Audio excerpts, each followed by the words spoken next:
Let's go, guys.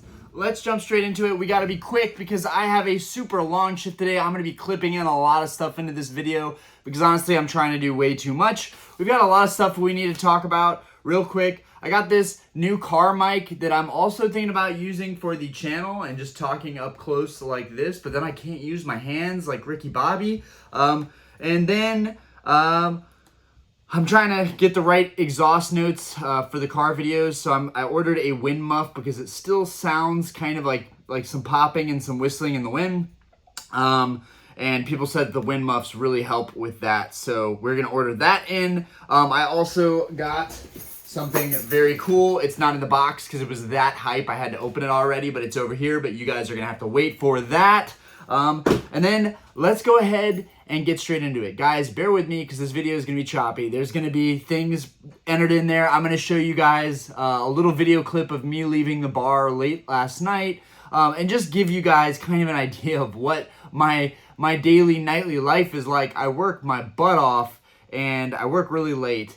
And it's hard getting up early. And today, and it's back to back today. Last night I worked till 1 a.m. Today I have to go in I have to be there by noon, and then I'm going to work until 1 a.m. again today. So it's kind of brutal today. It's like back-to-back long shifts. But yeah, I'm going to clip in some of that car exhaust sound, if I got that in there right, just to show you guys like what I'm working with. Or I won't. I'm going to clip in me leaving the bar. And yeah, so let's go ahead and jump straight into it. So the hobby overall, sorry guys, it's been a minute and 40 seconds. The hobby overall, we had Surging Sparks, we have Prismatic, we have Journey Together, and then there's this Rocket set. So I think a lot of people right now are calling for a crash because one, it would just be great overall for the rest of the hobby, but that is not going to happen. Things are going to get worse. They're going to continue to get worse. It'll probably be another couple months of it being like that until the next era comes out and burns people out. I honestly feel that way. I feel like no one is going anywhere between Surging, Prismatic, Journey, and Rocket. Like it's the quadfecta. It's too good. Like no one's going to go anywhere. People are going crazy in anticipation for the Rocket set. I don't know how 151 didn't have that kind of pull when it came out, but the hobby's hotter than ever, and the glory of Team Rocket is going to be the set that they could break the hobby, right? We're cooked. Everyone's saying we're cooked, so we'll see how that goes, but ultimately, like, I don't think there's anything really, like, super negative to report about the hobby right now.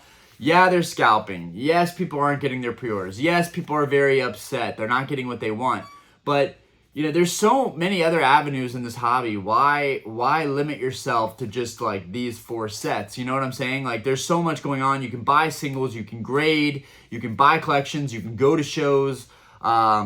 There's really not a lot holding people back from enjoying this hobby. So if people are going to leave because they can't get product, then so be it. But I think a lot of the people that are OGs that have been in this hobby aren't going anywhere. And so maybe people super frustrated that they can't find modern products. Maybe they're going to be so frustrated that they will opt out of the hobby, but everyone's causing FUD and drama, and I just don't think this hobby's going anywhere. I think it's stronger than it's ever been. I would like to see a retrace. I would like to see like a 10-15% retrace. That would be nice. But we might not get that. You know, it is what it is. If I have to pay a super premium price on a lot of these sealed products, you know, later on, if I want to open up these products, then so be it. But sitting on a lot of sealed product to sell long term is not something that I'm really big on anymore. But that being said, Surging was awesome. Prismatic is okay. I'm not a fan of the Terra Crowns, but Prismatic is doing just fine. Journey Together is going to be really exciting, but we already know most of the cards that are going to be in Journey Together. Rocket is what everybody is going to set their sights on. Everyone is going to be in anticipation, and this could get really crazy. This could get really, really crazy. Oh, and before I forget, I also didn't even write it down here, but we have to talk about USPS and PSA and how that whole system is just kind of crazy. I spent like 30 minutes on the phone with a USPS agent. My submission did get to PSA, my second big one, so I'm happy about that. But she was basically saying that there is, and we'll talk about that. I'll save that. But nothing is safe, essentially. Nothing is safe. People are losing a lot of packages right now. Stuff got burned up in the fire. People lost like everything they had at certain stores. There was one USPS probably multiple in California that actually burned down, but there was one that this USPS agent actually told me about, and she was like, I probably can't speak about this stuff, but the people that lost that stuff lost everything at that USPS. So pretty crazy. Don't think a lot of people are talking about the shipping issues we're going on, that are going on right now in this country, but we'll get to that. I think I'm going to save that for the very, very end. Okay, so the hobby imploding was kind of our first point. I don't think the hobby is going to implode anytime soon. I think we have at least another 6 months until something like that happens, because you know what? It hasn't happened so far. People aren't frustrated enough where they're leaving the hobby. There's more and more content creators. There's more and more YouTubers every single day. There's more and more people trying to start shops. There's more and more uninformed, misunderstood people that are entering this hobby every day. So I just don't think that's going to stop. The bandwagon continues to fill up. Okay, moving forward, I want to talk about this briefly because I don't think a lot of people are thinking about it, but the vendor POV videos, right? I normally find them pretty entertaining when I do have time to watch, which is not a lot, but occasionally I watch these vendor POV videos, and like, of course, it's so sleazy when you see people trying to steal stuff, and the amount of theft we're having in the vendor community is getting out of hand. I mean, it's disgusting. I think disgusting is a pretty good word for it. I think a lot of people throw that word around for the behavior of theft and stealing from your fellow brethren collectors. It's tough to see. It's tough to see. But you know, one thing that's really tough for me to see is when professional vendors are treating people like ass, making a mockery of them. And I'm not going to call out names. I'm just not going to do it. But there are some vendors that I've seen some clips from that just seem like they just act like they're above it, you know? And they just treat people kind of like trash and kind of make a mockery of them.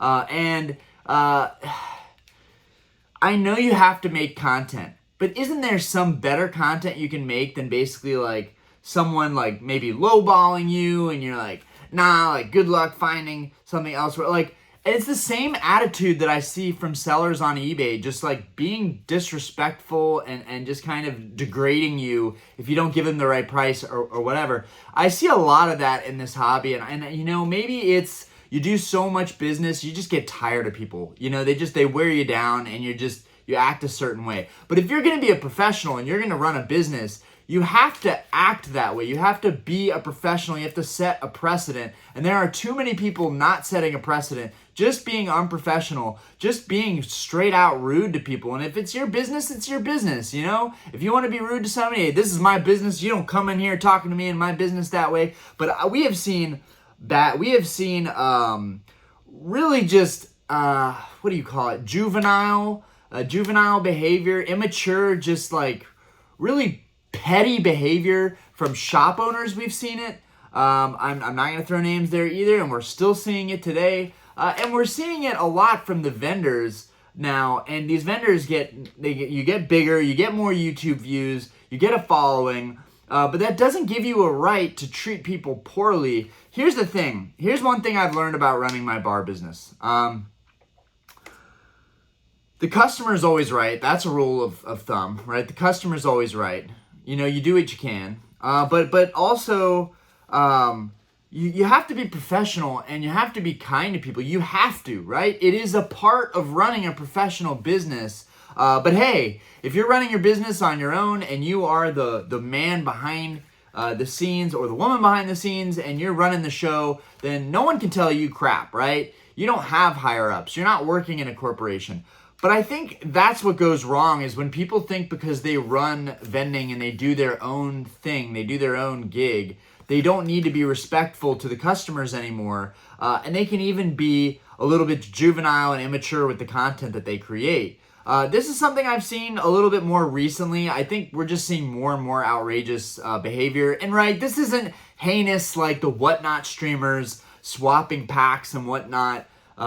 Get it? But, you know, it's the same crap, man. It's the vibe. It's how you treat people. And, like, this community, it's like no one's really trying to make anyone's day anymore. It's like, if you're not making me money, if this trade doesn't work for me, like, get out of here. Like, you're a joke. Like, it's that kind of mentality that's like kind of pisses me off a little bit.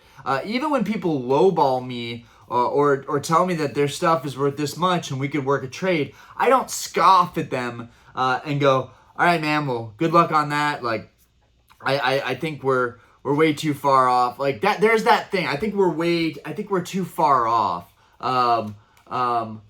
No thanks.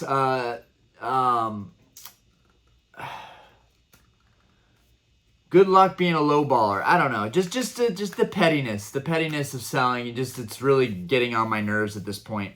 And everything is about money and being good to people.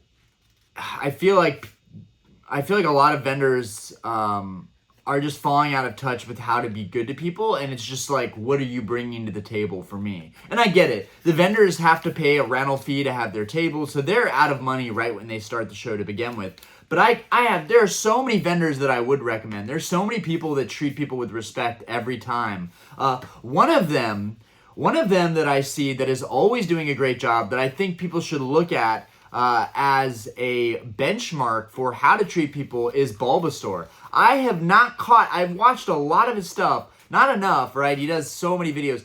I watched a lot of his stuff. I have not caught him even acting in a certain way that gives off that vibe of like just disrespect, blatant disrespect, and degradation to the customer. I've never seen that. And I've seen it with a couple other vendors consistently, and if you're going to do this long term, if you want a good reputation in the community long term, because you might have views, you might have people that follow you and support you, but you're also going to have the people that are silently watching. I'm sure I have my own viewers that are silently watching and judging me. But you have those people watching, and we are really wondering how you can treat people the way you treat them time and time again.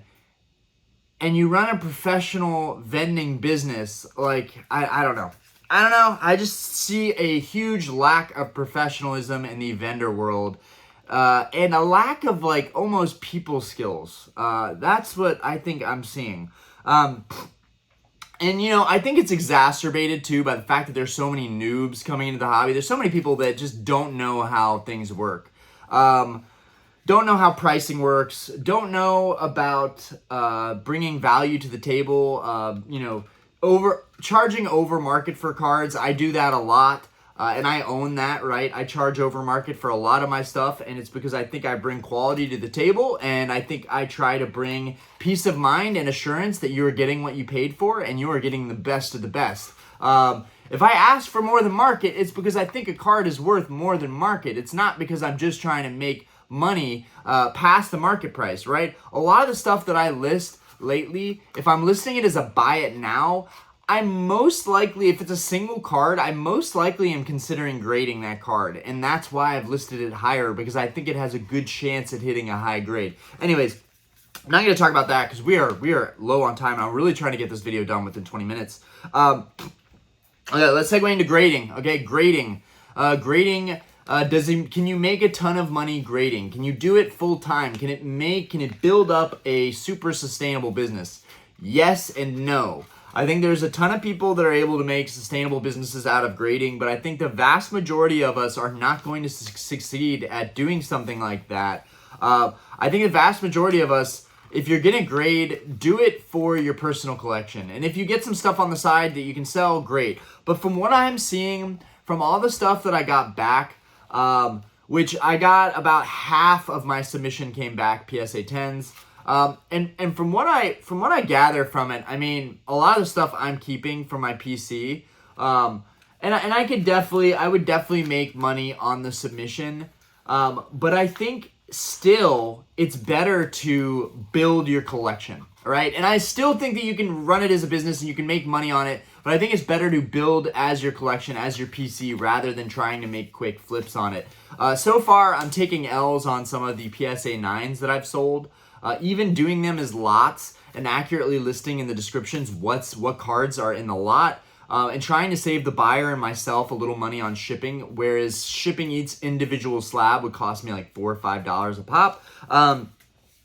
I'm trying everything really, and what I'm seeing is grading, if you get 9s, it's an L. Unless you hold on to that stuff for a couple months, it's an L. And I didn't want to hold on to anything because I know this market is booming right now, and I don't want to lose my opportunity to cash out quickly and get liquidity back. But stuff that's PSA 10, you could make a quick flip on it now, but again, the grading costs are going up, which is making me second guess how effective grading for profit really is. So what I'm saying is, I think you should still grade consistently. I think whether you're sending in 20 cards or 50 or almost 100 like me or 200, 300, even more than that, whatever you're sending to PSA, I would urge you to continue, just stay consistent with it, because right now they're super backlogged, and we're about to segue, I think, into that last piece of it. We're going to talk about the GameStop issue that has been going around. There's this video that's kind of a viral video. Dr. Applesauce just dropped a video on it. He's in Atlanta, and he just dropped a video talking about it and just bringing some context to what happened and his thoughts on it. But I want to talk on that because my boy Austin sent that to me, and so we're going to talk about it. And then we'll segue into PSA and shipping and the whole craziness that this country has right now with shipping delays in general and what's going on the West Coast. I know I've talked about this several times now, but it is important to me, and it's good information anyways, even if you don't have any use for it. But yeah, grading for your personal collection, I think even when you're getting a bunch of 10s back, it's better to sit on them for a while than flip them immediately, right? Now, in this market, it's a different situation. I do think if you're getting 10s in, you should sell them immediately in this market.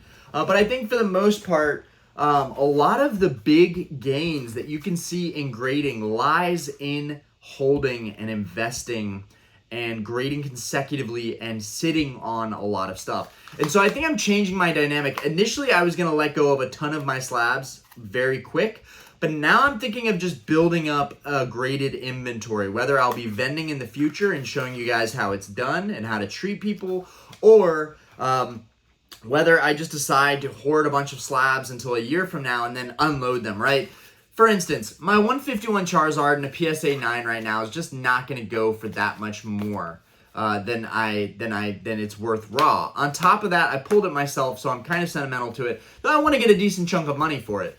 But this time next year, I can almost guarantee you a PSA 9 151 Zard is probably going to be worth a good bit more, considering that card in a 10 is, one, hard to grade, but also very expensive. I think they're like $1,000 now in PSA 10, or maybe they're like 800, 800. I'm not sure, but I think that it's a smarter decision to stock up your inventory and sell stuff later down the road. Now, again, this market is popping, so sell the stuff in this market, okay, because this market is popping. I have not forgotten what we're going to go over, what I got in the mail, but I'm still want to get through these points first. I'm going as quick as I can before I go to work. So yeah, I think you should flip stuff raw primarily. I just think cards that are ungraded are easier to ship. You get a better cost basis, and I think there's actually a lot more profit on raw cards than there are graded unless you get the 10. And that being said, if you do get really good grades back and you can afford to sit on your freshly graded cards, not in this market, but maybe as things settle down, if things even settle. Will the dust ever settle in Pokemon card collecting? Who knows? But when it does, that would be a good time when you're grading to sit on stuff. If the market's not hot, sit on your graded stuff that your submission returns. But right now, definitely, I would sell most of what you have. I'm just being a little sentimental, and I'm definitely wanting to hold on more slabs than I had thought.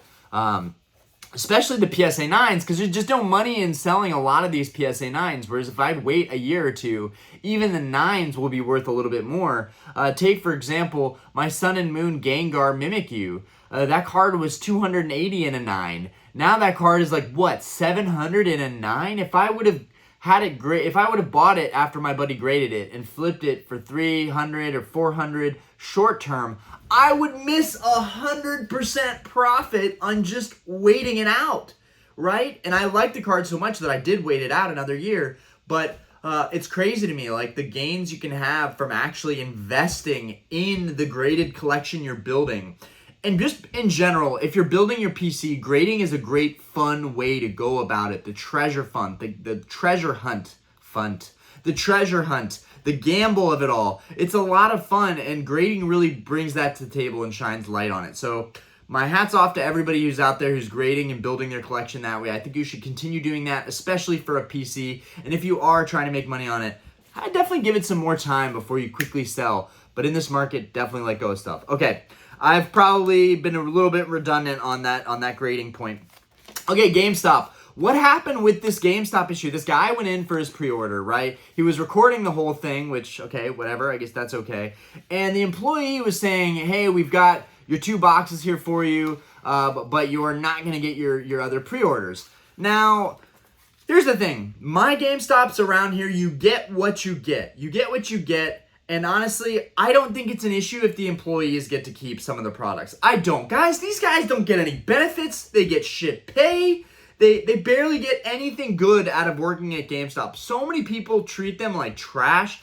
I can't tell you how many times I've walked in and someone's in an argument or upset about something, and you're yelling at the employee. You're not yelling at the company, right? This person is taking home all of that bullshit after they've had to work a shitty dead-end job. And I'm sorry for anybody that does work at GameStop. This is not a jab at you. I've got your back. I've got your back in a lot of ways, and I'm not condoning the behavior of going through the right channels, as the guy says in the video, and you know, doing what you're supposed to do, doing the right thing. But sometimes doing the right thing means splitting up a large pre-order and giving everybody 1 or 2 ETBs. I honestly think that that's a better way to go about it, and GameStop has not been, they've been very clear and transparent about the fact that they were doing more limits on stuff. My GameStop, doesn't matter if you're the first person in line. You're getting 1 product. Doesn't matter if the pre-orders, if you made pre-orders and they didn't go through. You know how many pre-orders I've tried to make GameStop and they didn't go through? So many. And I never got upset about it. It was just like, well, I tried. You know, like the dude was still getting Prismatic and, in my opinion, kind of being a whiny baby about it.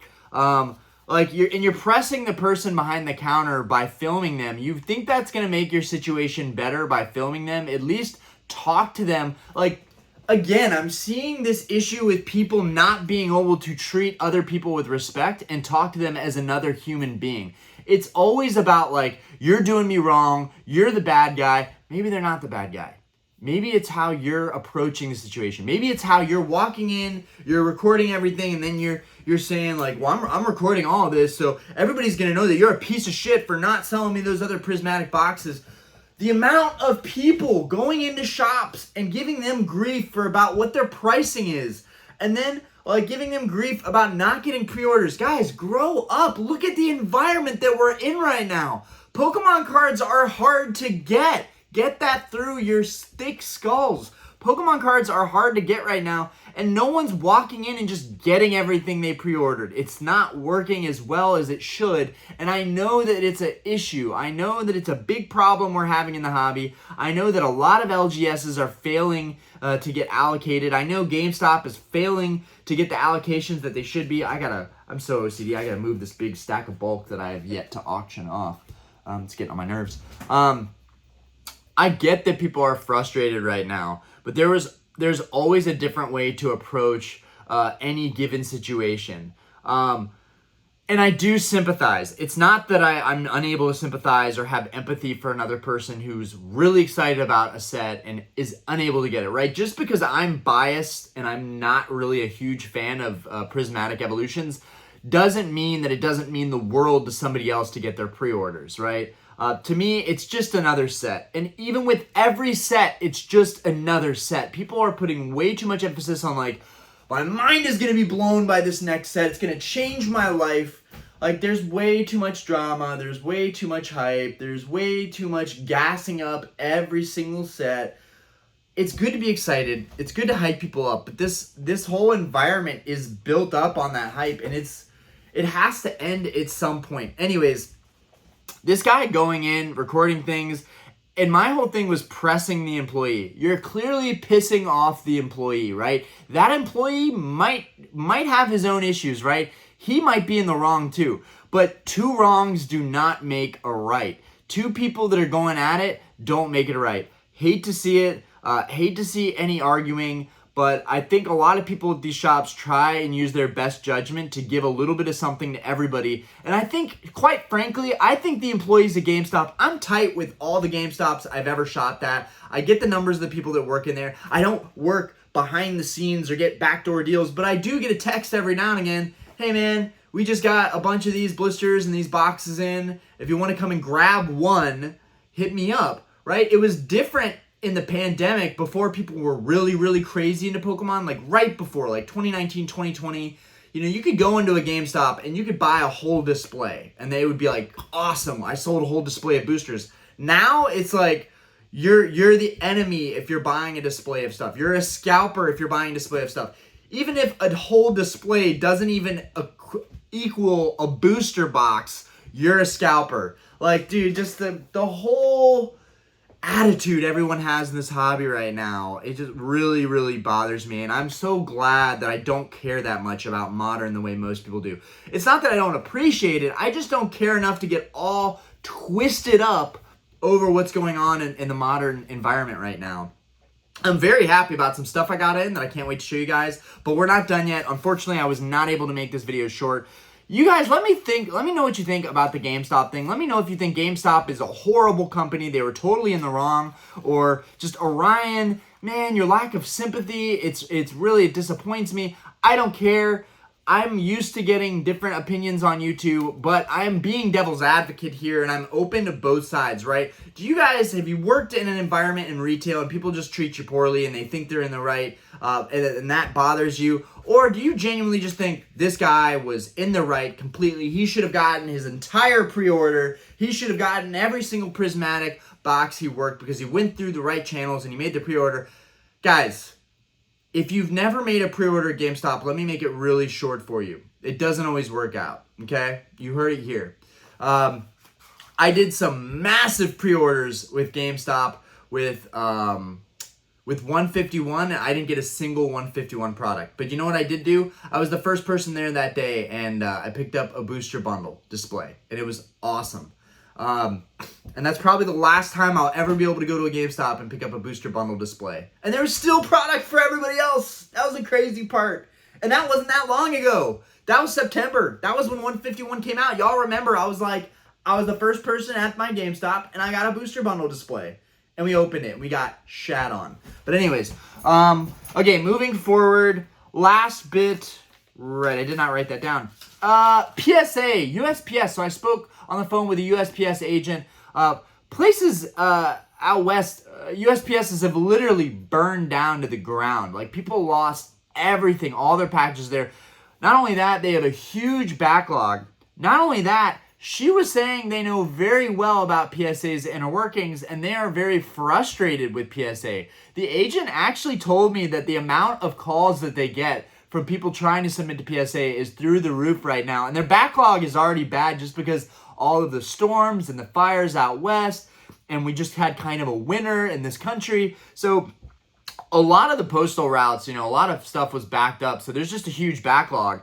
And one thing they did say is that a lot of the postal routes that were stopped up from the fires in LA, those USPSs have indefinitely closed down shop, and they had to take all of that product, all of those mailers and boxes, like, oh my God, dude, mounds of stuff, and take it to other USPSs who now have to process this major, massive backlog of USPS packages, and it's just a shit show out there, right? So from what she was telling me, it's a nightmare, and she was telling me that PSA, they don't even have a P.O. box. They have like a room, right? And all this stuff goes through USPS and it gets scanned in, and someone's scanning stuff in over there, and stuff gets missed. So you can have a package that'll be in transit indefinitely but will show delivered to PSA.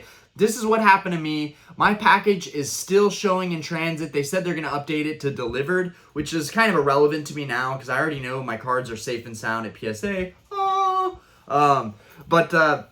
Yeah, she said that it's a nightmare over there, and she's like, basically they have an armored truck, they have security, they all come in, they pick stuff up, and basically they head out of there with all the goods. And sometimes they miss stuff, sometimes they don't, but like nothing is foolproof with the whole situation with USPS and PSA. USPS is backlogged out the wazoo, so that's going to cause a lot of issues with PSA. I don't know if PSA is going to own up to that. I don't know how badly backlogged PSA is going to be, or maybe PSA is charging enough now where they're ready for this massive backlog and influx of stuff. That being said, guys, I am about to be late to work. I'm already getting called right now, so I have to hurry this up. Okay, purchases that I got recently. I got this. But if your package is taking forever to go to PSA, just rest assured it's getting to where it goes. And sometimes stuff gets assumed from what the agent told me, and it doesn't ever get scanned in, but it gets sent there. Another thing, they're super backlogged. They don't like PSA. There are other routes that got canceled, so USPS has had to close. I'm trying to remember if I got on everything because I'm racing right now. Anyways, we got this Sabrina theme deck for $80. Man, every time I pick one of these up, it sells for about $250 every single time. I can't remember the last time I had an opened Sabrina theme deck that didn't do well. And this one comes mostly sealed. It is open at the bottom, but you can tell it was never opened up. You can tell it was never opened up. The holo is beautiful. I don't know if I'll be able to get that on camera quite much, but you guys see the holo is in really good condition. Anyways, the deck is basically sealed. Got that for 80 bucks from the same seller that sold me a very prolific theme deck, guys. I can't believe I'm waiting and rushing this to the very end, but guys, I did it again. I have 5 open copies of this lava theme deck, but I just got my second